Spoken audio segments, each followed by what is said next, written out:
ఈ సమస్త విశ్వం ఓంకారం అనే ప్రణవనాదంతో మొదలైందని పురాణ ఇతిహాసాల కథనం. బ్రహ్మ, విష్ణువు, మహేశ్వరుల కలయికతో త్రిమూర్తులుగా ఏర్పడి ఈ సృష్టికి శ్రీకారం చుట్టారు. ఆ త్రిమూర్తులే ఈ సృష్టిని, జీవులను సృష్టించి లయింపచేయడం ఆరంభమైంది. ఆ క్రమంలో ఈ సృష్టిలో మానసపుత్రులకు నవబ్రహ్మలతోనే వంశాలు వృద్ధి అయి వారి సంతానమే ఈ లోకమంతా వెలుగొందుతోంది. ఆ నవబ్రహ్మలలో అగ్రగణ్యుడు భృగు మహర్షి. ఆయన తపశ్శక్తి సంపన్నుడు. ఆ మహర్షికి 2 కుమారులు, దాత, విధాత. కుమార్తె లక్ష్మి. ఆ ఆది మహాదేవుడు మహావిష్ణువు లక్ష్మిని వివాహమొందినాడు. భృగు మహర్షి వంశంలో 3వ తరము వారు మృకండ మహర్షి. మృకండు గొప్ప తపోధనుడు. ఆ మహర్షికి సంతానం లేకపోవడంతో వారి భార్య మరుద్వతితో కలిసి వారణాసిలో 2 శివలింగ ప్రతిమలను ప్రతిష్ఠించి సంతానానికై ఘోర తపమాచరించాడు. ఆ దంపతుల తపస్సిద్ధికి పరమశివుడు సాక్షాత్కారమై, మీకు అల్పాయుష్కుడైన జ్ఞాని కావలెనా, అజ్ఞాని అయిన దీర్ఘాయుష్కుడు కావలెనా అని అడుగు. ధూమ్రావతితో కలిసి పుత్రకామేష్టి యాగం చేసిన ఫలితంగా యజ్ఞకుండం నుండి దివ్య తేజస్సుతో ఒక దైవపుత్రుడు ఉద్భవించాడు. ఆయనే భవన ఋషి మహర్షి. వీరు బ్రహ్మదేవుడి ఆసనమైన తామర పువ్వు కాడలతో నూలు వడికి వస్త్రాలు చేసి దేవతలకు అర్పించినందున వారందరూ భవన ఋషికి పద్మశాలి అనే బిరుదును సంగించారు. భవన ఋషి సూర్యుని కుమార్తె అయిన భద్రావతి దేవిని పెళ్లి చేసుకున్నాడు. అనతి కాలంలోనే వారికి 101 మంది కుమారులు కలిగిరి. ఆ 101 మంది సంతానమే వివిధ గోత్రములచే పద్మశాలీయులుగా విరాజిల్లుతున్నారు. అలాంటి భవన ఋషికి జన్మనిచ్చిన మార్కండేయుడి జన్మ చరితార్థం.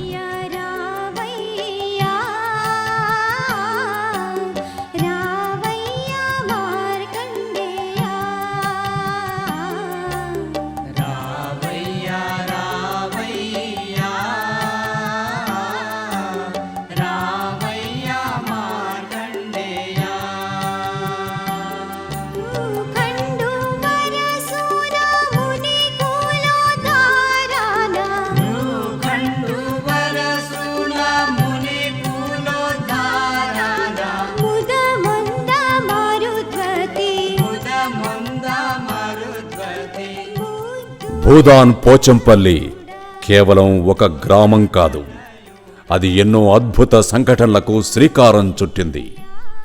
ఎంతో మంది గొప్ప వ్యక్తులకు జన్మనిచ్చిన నేల ఇది. ఆనాడు 1956లో ఆచార్య వినోబా భావే రాకతో పునీతమైన ఈ నేల ప్రపంచానికే భూదాన ఉద్యమం యొక్క గొప్పతనాన్ని ఎలుగెత్తి చాటింది. మరొక వైపు పోచంపల్లి పట్టుచీరల కలబోత, నేతన్నల అద్భుత సృష్టి. ఇలా ఎన్నో అద్భుతాలు, ఆవిష్కరణలకు నెలవైన ఈ నేలను సందర్శించడానికి ప్రతినిత్యం ఎంతో మంది పర్యాటకులు ఈ స్థలానికి విచ్చేస్తారు. ఈ గ్రామంలో నిగూఢంగా దాగి ఉన్న మరో అద్భుతమే ఆధ్యాత్మిక తత్వం. ఇక్కడి ఎన్నో దేవాలయాలలో నిత్య పూజలు, హోమాలు, భగవత్ నామస్మరణతో గ్రామంలోని ప్రతి అణువు ఆధ్యాత్మిక చింతనతో అలరాడుతుంది. అలాంటి నేలపై వెలిసిన మహాదేవాలయమే శ్రీ మార్కండేశ్వర స్వామి దేవాలయం. అంచెలంచెలుగా ఆధ్యాత్మిక శోభను విస్తరిస్తూ నేడు 40వ వసంతంలోకి అడుగిడుతోంది ఈ దేవాలయం. ఎన్నో అద్భుత ఘట్టాలకు ఆవిష్కారమై సాక్షీభూతంగా నిలుస్తున్న ఈ దేవాలయం యొక్క గమనం ఎలా ఆరంభమైందో తెలుసుకుందాం. మార్కండేయుడు పద్మశాలీయుల ఆరాధ్య దైవం కావున ఇక్కడి ప్రజలకు, గ్రామ పెద్దలకు మార్కండేశ్వర స్వామివారి దేవస్థానం నిర్మించాలనే సంకల్పం 1976వ సంవత్సరంలో కలిగింది. అనుకున్నదే తడవుగా శ్రీ కర్నాటి చినపెంటయ్య, కళవేరు చంద్రయ్య, కర్నాటి అనంతరాములు, సోమయ్య శ్రేష్ఠి గారు మరికొంతమంది సభ్యుల సంకల్ప బలంతో ఆ దేవుడి ఆశీస్సులతో 27 ఫిబ్రవరి 1976 శుక్రవారం రోజున ఉదయం 8:47 ఒక మహోత్తర ఘట్టానికి అంకురార్పణ జరిగింది. హైదరాబాద్ వాస్తవ్యులు శ్రీ రతన్ బాబురావు గారి దంపతులచే శ్రీ మార్కండేయ స్వామివారి మందిర నిర్మాణానికి శంకుస్థాపన జరిగింది. స్వామివారి దేవాలయ నిర్మాణ పనులు 1 సంవత్సర కాలంలోనే పూర్తి చేయడంతో ఉత్సవాలను ఘనంగా నిర్వహించారు. అలా ఆలయానికి విచ్చేసే భక్తుల సంఖ్య దినదినాభివృద్ధిగా పెరుగుతూ వచ్చింది. మార్కండేశ్వర స్వామి దేవస్థానం భక్తులతో పాటు పర్యాటకులను ఎంతగానో ఆకర్షిస్తోంది. ఆలయ ప్రవేశానికి ముందు గంభీరంగా ఉండే ఆలయ సింహద్వారం భక్తులకు స్వాగతం పలుకుతుంది. ఆలయ మండపానికి ముందుగా నిలువెత్తు ధ్వజస్తంభం దర్శనమిస్తుంది.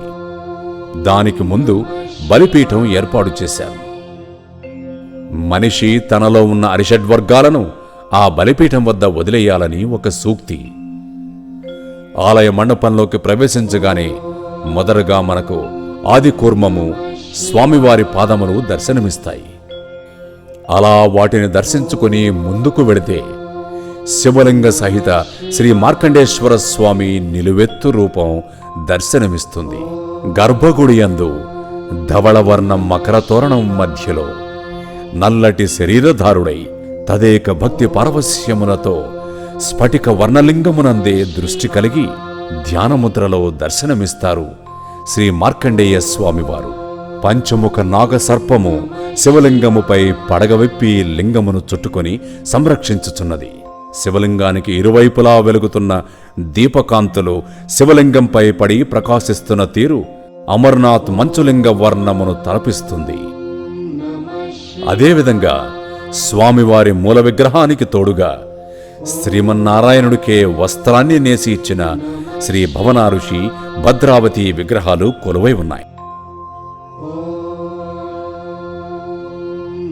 నిత్యం మార్కండేయునికి ఏ విధంగా పూజలు జరుగుతున్నాయో వీక్షిస్తున్నట్లుగా వారికి ఎదురుగా నందీశ్వరుడు రాతి ప్రతిమతో కొలువై ఉండి స్వామివారి దర్శనానికి వచ్చే భక్తజనానికి సాక్షిభూతంగా నిలుస్తున్నారు. ఈ ఆలయానికి మరొక ప్రత్యేకత ఉంది. శివస్య హృదయం విష్ణుర్, విష్ణోశ్చ హృదయం శివ. అంటే శివుడి హృదయంలో విష్ణువు, విష్ణువు హృదయంలో శివుడు కొలువైనట్లు. ఈ ఆలయంలో గర్భగుడికి కుడివైపున వెలసిన రామాలయంలో రామలక్ష్మణ సహిత ఆంజనేయ స్వామివారలు దర్శనమిస్తారు. రాముడు జగదభిరాముడు. కాని ఈ ఆలయంలో ఆది దంపతుల దర్శన భాగ్యం అత్యంత పావనమైంది. అదేవిధంగా శ్రీ మార్కండేయుడి తండ్రిగారైన మృకుండం మహర్షి పాలరాతి విగ్రహం, మరోవైపు గణపతుల విగ్రహాలు నిత్యం అభయానందాన్నిస్తాయి. మృత్యుభీత మృకండసూను కృతస్థనం శివ సన్నిధౌ యాత్ర కుత్రచయ పటేన్నిహితస్య మృత్యుభయం భవేత్. అంటే మృత్యువుతో పోరాడి దీర్ఘాయుష్యు పొందిన ఆయన దివ్య దర్శనాన్ని చేసుకున్న వారికి మృత్యుభీతి ఉండదని భక్తుల విశ్వాసం. ఈ ఆలయానికి ద్వారపాలకులుగా శ్రీ చండికేశ్వర, శ్రీ భృంగి వాయువ్య దిశలో సంతాన నాగుల శిలా విగ్రహములు, అశ్వస్థ నింబ వృక్షములు కలవు. సంతానము కోరేవారు నాగప్రతిష్ఠలు జరుపుకుంటారు. అదే వరుసలో నవగ్రహ మండపము దర్శనమిస్తుంది. ఈశాన్య దిశలో చూడచక్కనైన కళ్యాణ మండపము నిర్మింపబడింది. ప్రతి ఏడు శివపార్వతుల, శ్రీ భవనారుషి భద్రావతి కళ్యాణము మరియు శ్రీరామనవమి రోజున శ్రీ సీతారాముల కళ్యాణం వైభవోపేతంగా జరుగుతుంది. ఆలయానికి ఆగ్నేయంలో యజ్ఞశాల నెలకొని ఉన్నది. పలు శుభప్రదమైన కార్యాలతో పాటు ప్రతి నెల పౌర్ణమి, అమావాస్యలకు అగ్నిదేవుని అర్చనకు హోమద్రవ్యములతో యజ్ఞ యాగాదులు భక్తిపూర్వకంగా జరపబడుతున్నాయి.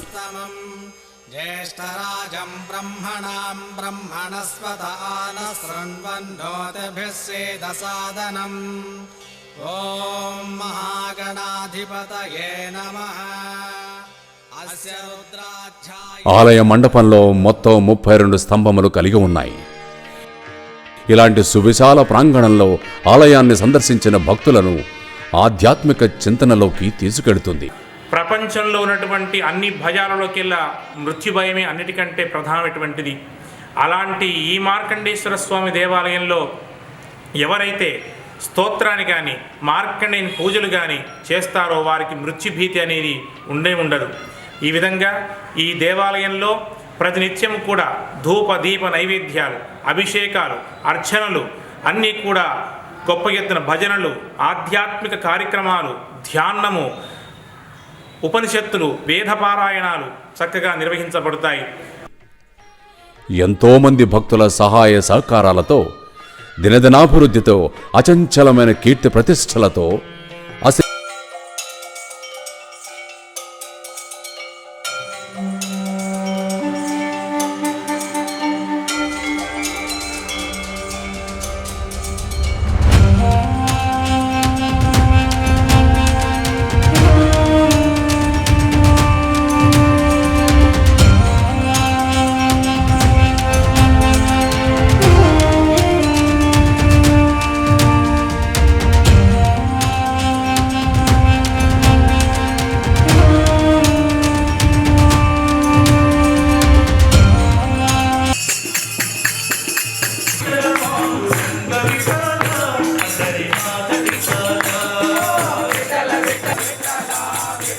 ఈ దేవాలయం ఆధ్యాత్మిక చింతనతో పాటు భక్తి మనోవికాసానికి కూడా దారితీసింది. అందుకు ఉదాహరణే ఇక్కడి భజన బృందాల భావతత్పరత. మార్కండేయునికి ఆనవాలుగా శ్రీ మార్కండేయ స్వామి భజన మందిరము, పండరీపురనాథుడైన పాండురంగ భజన మందిరము,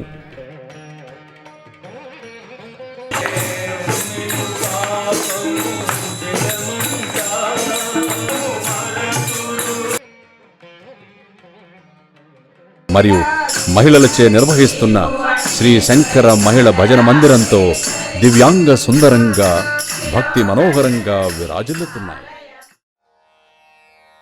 అదేవిధంగా శ్రీకృష్ణుడు బోధించిన భగవద్గీతను ప్రబోధించే ఆధ్యాత్మిక సత్సంగ మందిరము కొలువై ఉన్నాయి.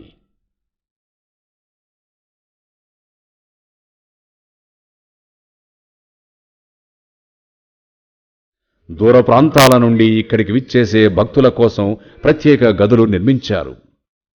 అదేవిధంగా ఆలయ కమిటీ వారు ప్రతి నెలా సమావేశమై ఆలయ అభివృద్ధి పనుల తీరును సమీక్షిస్తారు. నేటికి ప్రతిదినం సుప్రభాతంతో మొదలుకొని వేదమంత్ర పఠనం, అర్చకుల సేవా కార్యక్రమం, నైవేద్య నివేదనం, మంత్రపుష్పం, మంగళ హారతి, ప్రసాద వితరణ, భజన కార్యక్రమాలు జరుగుతాయి. ప్రతి సంవత్సరం మార్కండేయ మహర్షి జయంతి ఉత్సవాన్ని జరుపుతారు. ఓం మృత్యుంజయాయ విద్మయే మృకండతనయాయ ధీమహి తన్నో మార్కండేయ ప్రచోదయాత్. శ్రీ మార్కండేశ్వర స్వామి దేవస్థానము తెలంగాణ రాష్ట్రంలోని అతిపెద్ద దేవస్థానం. భూదానోద్యమ స్ఫూర్తికి కేంద్రంగా నిలిచినటువంటి ఈ పుణ్యక్షేత్రంలో శ్రీ మార్కండేశ్వర స్వామి దేవాలయం నిర్మించాలని పద్మశాల యొక్క ప్రముఖుల యొక్క ఆలోచన స్ఫూర్తి మేరకు ఈ దేవాలయాన్ని 1976 సంవత్సరంలో ప్రారంభించడం జరిగింది.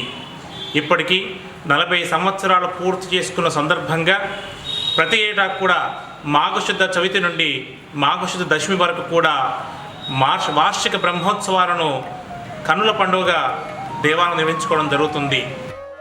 ఆలయంలో నిత్య ధూప దీప నైవేద్యాలతో పాటు పలువురు స్వామీజీలచే ఆధ్యాత్మిక ప్రవచనాలు, బోధనా కార్యక్రమాలు జరుగుతాయి. ప్రతి ఏటా మాఘమాసంలో స్వామివారి కళ్యాణ రథోత్సవ కార్యక్రమాలు వారం రోజుల పాటు అంగరంగ వైభవంగా సాగుతాయి. అందులో భాగంగా స్వామివారి రథోత్సవం ఆలయ పురవీధుల గుండా వెళుతూ భక్తులకు సాక్షాత్కరిస్తుంది. వారం రోజుల పాటు రథోత్సవాలు, సాంస్కృతిక కార్యక్రమాలు, హోమాలు, విశేష అభిషేక అర్చనలు జరపడం ఈ దేవాలయ ఆనవాయితీ. శివలింగమునకు జలాభిషేకం చేయుటకు చిన్న ఏటి నుండి గంగా జలమును తీసుకువచ్చి స్వామివారిని అత్యంత ప్రీతితో కొలుస్తారు. ఈ ఆచారం నాటి నుండి కొనసాగుతూ వస్తోంది. ఆనాడి పెద్దల కృషి వల్లనే ఈ ఆలయము ఈ స్థాయిలో ఎదిగి ఇంకా ముందుకు తీసుకెళ్లాలనే సంకల్పంతో మేము నడుచుకుంటున్నాం. ఆర్థిక సహాయం చేయడం వల్ల ఈ అభివృద్ధి జరిగింది. ఇక ముందు కూడా ఇతోధికంగా కర్తలు దైవభక్తి గల వాళ్ళు ఆర్థిక సహాయం చేసిన ఎడల ఇంకా ముందుకు ఈ కార్యక్రమాలు నడిపిస్తామని చెప్పి తెలియజేసుకుంటున్నాం. నేటికి ఎంతో మంది ప్రముఖులు పర్యాటకులు ఆలయాన్ని సందర్శిస్తున్నారు.